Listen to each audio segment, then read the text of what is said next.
Hi అండి, అందరికీ నమస్తే. గోంగూర పులావ్ అండి, వేడి వేడి గోంగూర పులావ్. దానికోసం నేను చూపించిన గ్లాస్ తోటి 2 గ్లాసెస్ బాస్మతి రైస్ తీసుకున్నానండి. శుభ్రంగా వాష్ చేసి అక్కడ పెట్టుకున్నాను. ఇప్పుడు రైస్ కుక్కర్ దానిలో హోల్ స్పైసెస్ వేసానండి. షాజీరా వేయండి, టేస్ట్ చాలా బాగుంటుంది. జీడిపప్పులు, ఆనియన్స్ కొంచెం వేగిన తర్వాత 2 పచ్చిమిర్చి వేసుకున్నానండి. టేస్ట్ చాలా బాగుంటుందండి.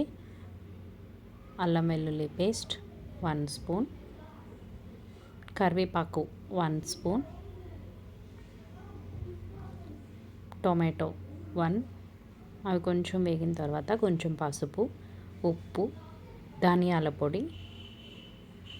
మనం ఏ గ్లాస్తో అయితే రైస్ తీసుకున్నామో అదే గ్లాస్తో గోంగూర తీసుకోవాలండి. కొంతమంది క్వాంటిటీ తెలియదు కదండి, చాలా టేస్టీగా ఉంటుంది.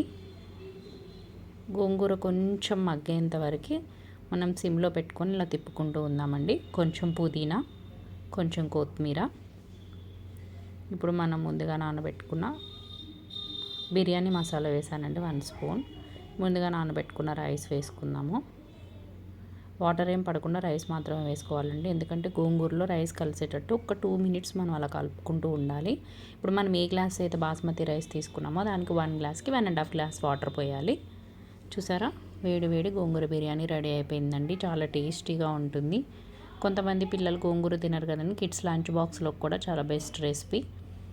దీనిలో ఐరన్ పుష్కలంగా ఉంటుందండి.